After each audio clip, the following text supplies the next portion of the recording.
Northwest Now is supported, in part, by viewers like you. Thank you. The skies are blue and the sun is out. Welcome to the 2017 home buying season, where the rule is to act fast, go above the asking price, and just hope you can go to closing. Lots that sat empty for years are under construction all across Western Washington as crews build as long and fast as the hours of daylight will allow them. Almost no matter the market conditions, real estate agents have a long history of telling us the market is on fire. Well, for now, they're right. We're talking about one of your biggest investments next on Northwest Now.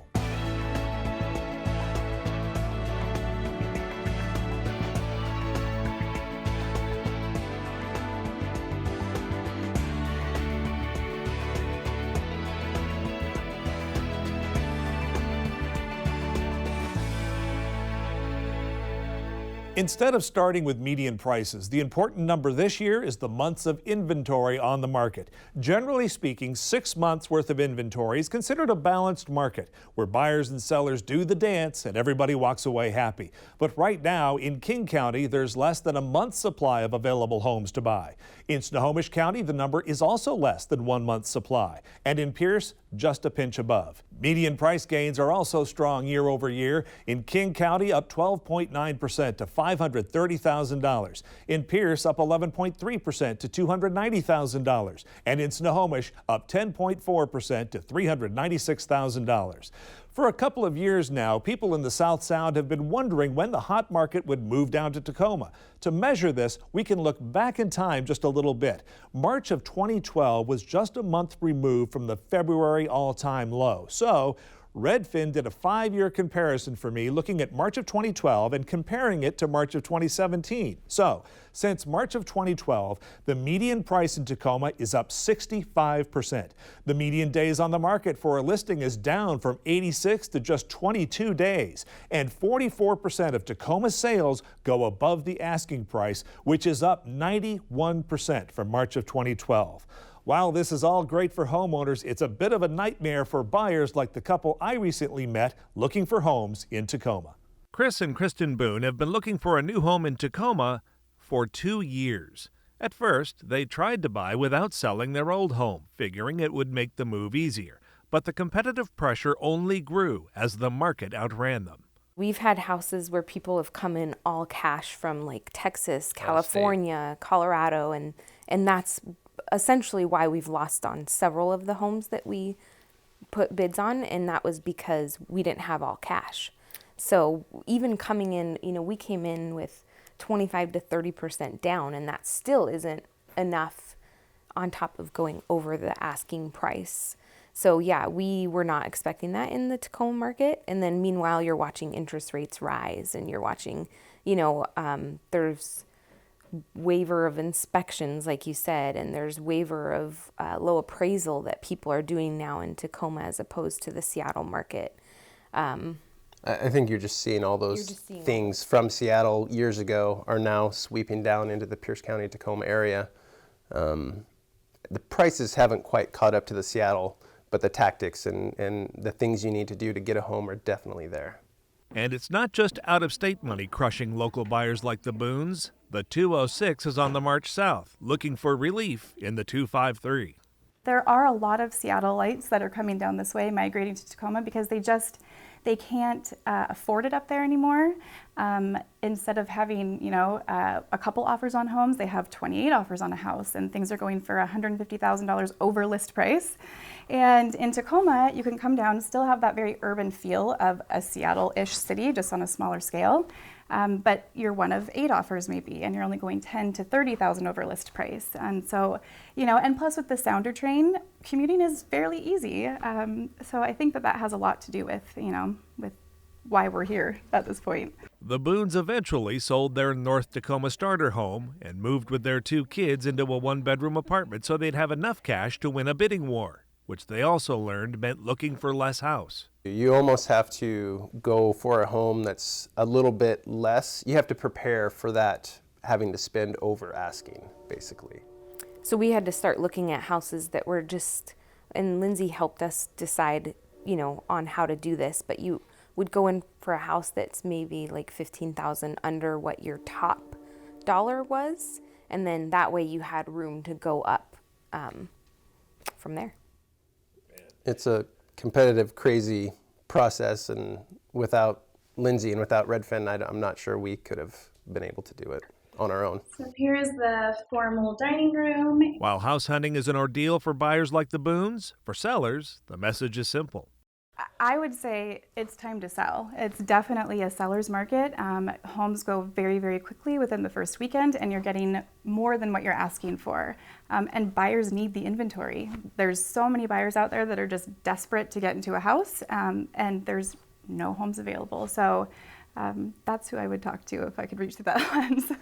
After 6 months in an apartment watching the market appreciate without them, I asked the Boones how it will feel to finally close a deal and get some keys.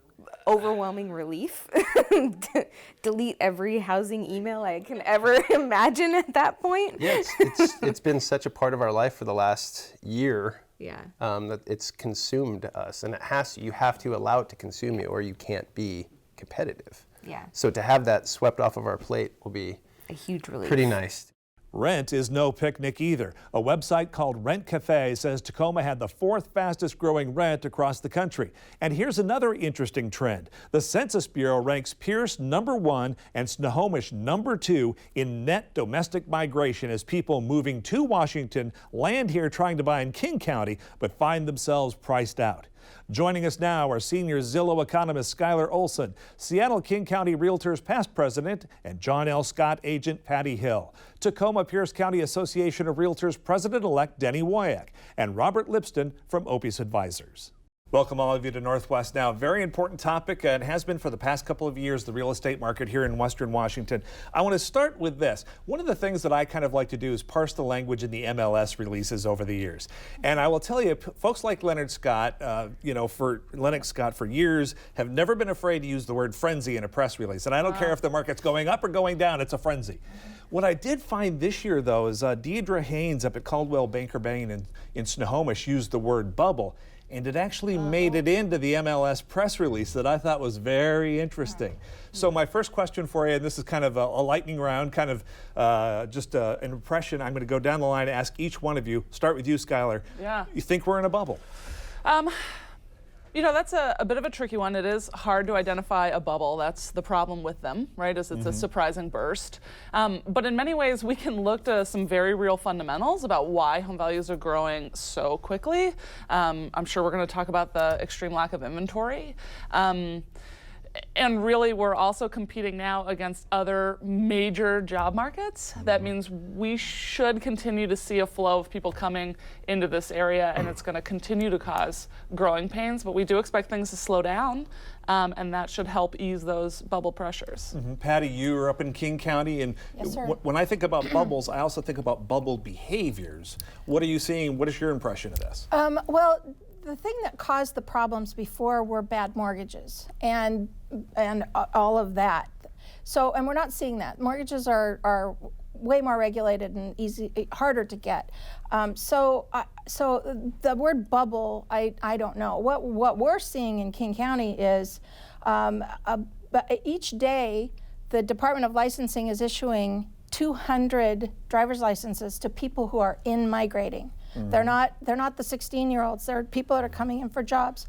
With those people, we're getting families.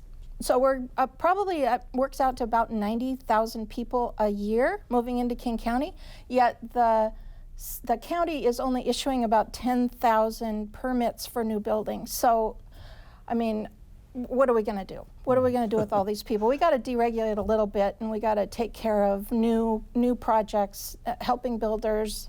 I don't know. It's a way over my head proposition. Danny, the question probably isn't so complicated for you, focusing on Pierce, but do you see a bubble behavior? Do you see it coming?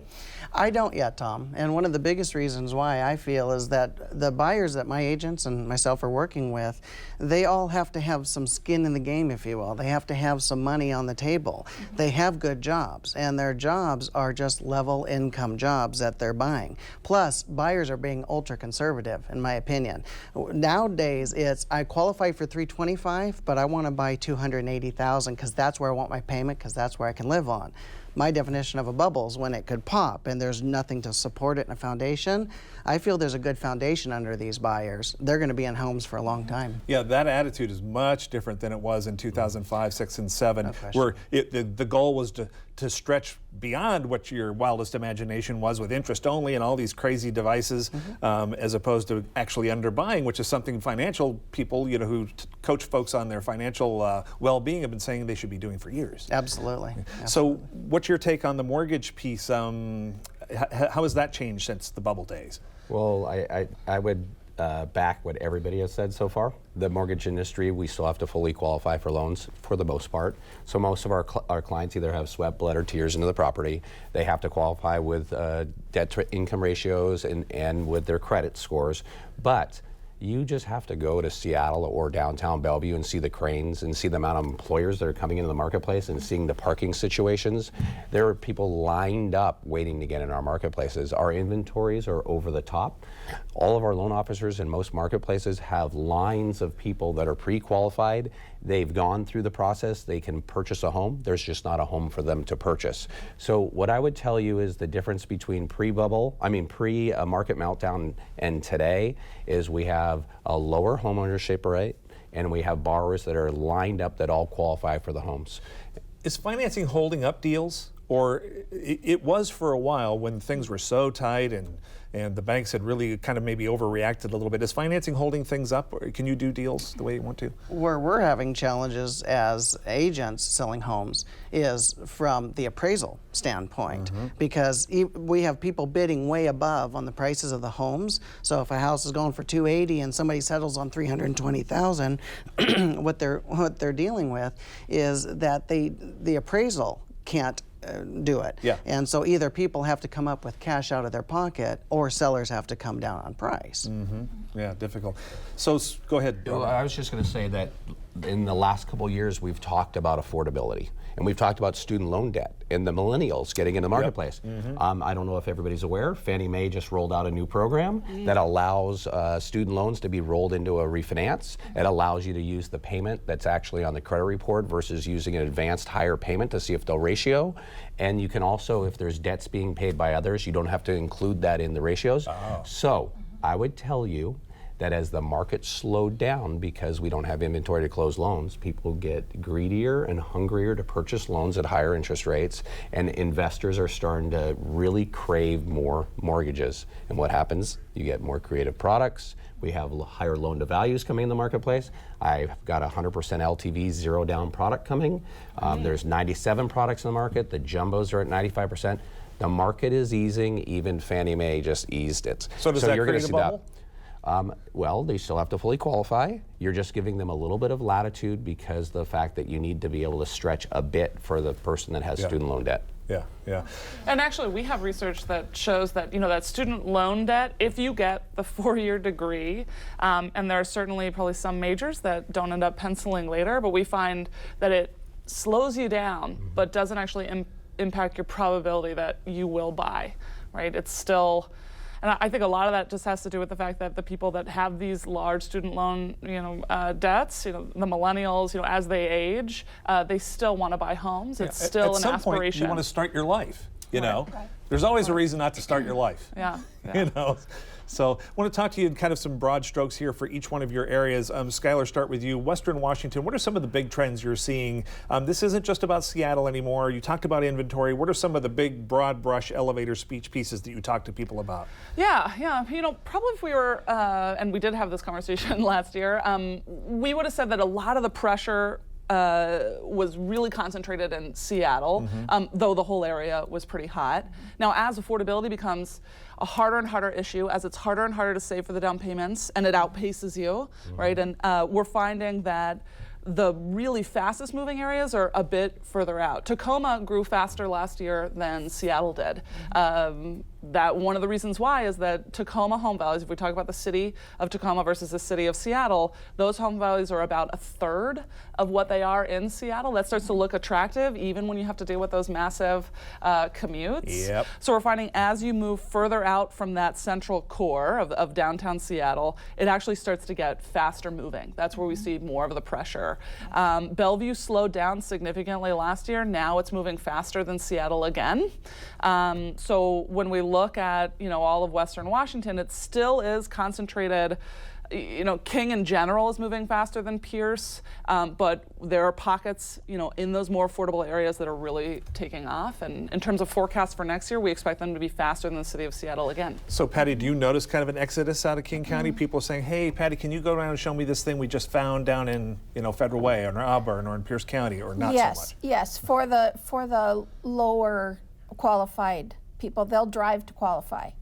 But I'm also seeing, it's amazing to me, young people in their late 20s, early 30s who can afford $1 million home. So it's just a really interesting. So I'm now managing a John L. Scott office, so I get all the Lennox-isms too. Our interest rates are incredibly low. My first house I bought, I paid 19% interest. And so these guys are going, oh, it's going over 4. I'm like, woo. That's great. You're still good. Yes, they're still good. So we have people who we have $1 million homes that have multiple offers on them that are going for $200,000 and $300,000 over asking, and then we have the appraiser problem with those. We have clients right now who can qualify up to about $380,000. And we are looking all over the place. We're down in Federal Way, we're up in Edmonds and Snohomish County and stuff. Yeah, so it's really hard. Danny, are you seeing a flood coming your way, or are you noticing this? Yeah, no, on typical listings that we put on the market, I mean, agents are telling sellers, okay, what we're going to do is put it on the market today. You'll probably have 5 or 6 or 10 offers by tomorrow, and we'll go over them. And what's happening, though, is when you look at who's writing these offers, there's half of them are King County agents, and sometimes Snohomish agents that are writing these offers and coming down. Okay, so their people started with them. They kind of said, man, we cannot swing what we're seeing here, so let's start driving, and then they find you. It's huge because it's a lot lower price, as you said. I think the median price right now is 500 and some odd thousand in Seattle, and right now in our area, it's about 285 or somewhere in that neighborhood. So yeah, it's crazy. Yeah. One of the things, too, when it comes to the deal-making piece that I've read about a little bit in the newspaper, News Tribune done a pretty good coverage of this, is the fact that, we're waiving inspections, we're doing a lot of things. This is why it kind of circles me back to the bubble behavior piece a little bit, the behaviors that makes me go, wow, really? It reminds me of a couple years ago. So what's your feeling on that and some of the things that are happening in the marketplace? Is that healthy? No, it's not. I'm seeing earnest monies of $50,000 being released to the sellers as non-refundable. I'm seeing people waive financing even though they're getting a loan, and again putting their earnest money in jeopardy. I don't think it's healthy. I think that I would love to see 4 to 6 months of inventory instead of a half a month of inventory, so that people can actually sit in a house and spend some time there and decide if they really do love it. Yeah. I don't think it's healthy. I'm hearing it's happening down in Pierce County too, Denny. That's very correct. And we have attorneys saying never waive your inspections. Yeah. But we have buyers that have made 5 or 6 offers, and the agents, I asked my agents, find out why you didn't get it. And the agent said, well, your buyer didn't waive the inspection, they didn't do this and that, so they have no choice. I encourage them to have the inspection even if you waive the contingency, so at least you know what you're getting. And if you find that there's a huge problem in the house, forfeit your earnest money. It's better than having a big $20,000 or $30,000 loss, right. But at least you're buying a little more healthy because you are inspecting the home to know what you're getting, but you can also maybe beat out a couple of those other offers. One of the things we're seeing to this point is that, first-time home buyers, more so than possibly in the past, are going far beyond budgets relative to second-time home buyers, right? So this experience, second-time home buyers probably have better experienced these risks. You waive the inspection and suddenly you have this huge bill you got to pay in order to fix something in the house. First-time home buyers, this is what they're used to in many ways, right? They, if they're first-time home buyers, they've seen the recovery out of the bubble, but they didn't experience the drop, and so they're used to, in Seattle, double-digit appreciation. Real estate always goes up, right? They're used to competitive markets, and now it doesn't seem bizarre to them that you would put 4 or 5 offers before winning that house. This is now a bit of the norm for the people that are coming this area, especially if they came from San Francisco. Right. So what are you giving as advice? Well, first of all, Seattle, actually, you still see inspections. There's marketplaces where if you have an inspection, you don't even get into the buying pool. So there's a lot of marketplaces that asking for a contingent financing or having an inspection, you're not even in the market anymore because nobody's doing it anymore. Wow. What I will also say is, I'm sure we'll go on interest rates, et cetera. You can't ever get what's behind us when you talk about the value of homes and interest rates. All we can do is purchase what's here today or what we think is going to go into the future. And what I will say is, this year versus the previous years, there has definitely been interest rates increases, and we know the market's pulling away. And we saw a lot of people come off the fence and enter the pool because they saw the interest rates and they got scared. I don't know if everybody follows the economists, but they're saying that the Fed may not be reinvesting in the MBS-backed securities by the end of the year. If that happens, we could see a 3/8 to half a point hit in interest rates. So all of a sudden now, you sit on the sidelines. When you're in the game, it's hard to get a house. But if you're sitting on the sidelines, you're not even in the game anymore because that house is going to appreciate, your interest rates are going to go up, your affordability's gone. 1990, affordability was 3 times the median income. Now it's 5 times the median income. It's just going to go up and up. And that's not going to help our inventory problem. Not at all. Yeah. But then I also hear that too, and that is the same thing they were saying in 2007. Yep. So Danny, you've been through 2007 and 2008, I have, and then some. I have, absolutely, yeah. And you're right. It's interesting, the shifts. One day you'll be sitting there with these listings, and you're trying to figure out, how can I get this house sold? And then we turn around, and I have 10 or 15 buyers, and I can't find a house. I was doing a search just the other day in our area, Puyallup and South Hill and all that, and between 180 and 250, which is kind of a first-time home buyer in that area. Yeah. There was 10 listings available, 3 of them were condos, a couple of them were homes that really needed a lot of work, may not be financeable, so there's only just a couple to choose from. Yeah. And so there's just not a lot there. And I'm glad you brought that up because I don't want to leave a certain demographic out of this conversation. Let's talk a little bit about rents. We've been talking about buying and selling homes, but rents are apparently going through the roof too, both in Seattle, King County, and Pierce County. Yes. Yeah. And Who does that? I manage about 175 units right now through my company. Okay. And nowadays, when we put a house on the market for rent in the morning, by noon to 1 o'clock, we'll have 15 to 20 inquiries on it. And by that afternoon, if we show the property, odds are it's rented out. And yeah, rents go up when you have that kind of thing. Are they going on. flowing out of Seattle, King County, or are they coming in from out of state?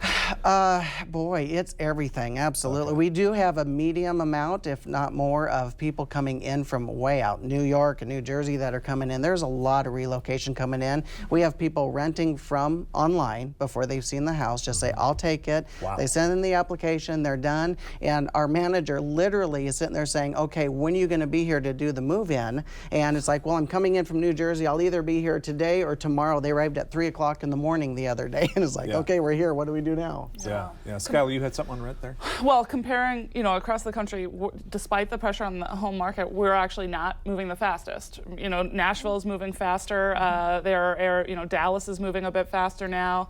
But when we talk rents, Seattle defies national trends in terms of we are moving the fastest, and we'll move the fastest next year as well. And there's just such an incredible, even though we also have record amounts of building. We build faster than other areas as well. We're just adding so many households, and they earn, like you were saying, you see these buyers that are able to afford that. Well, we've got a lot of renters that are able to afford real luxury apartments located downtown.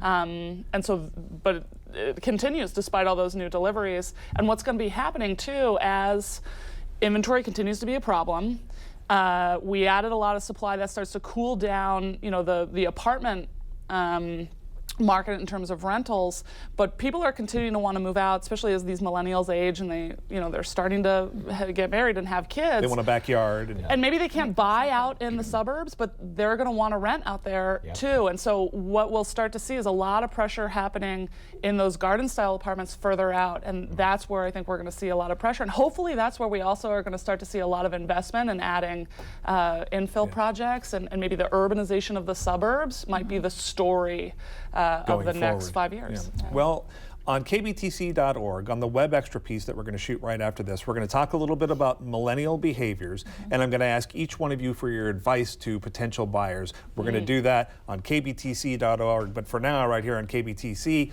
Television, I appreciate your time and coming to Northwest Now. Thank you. Yeah, Thank you.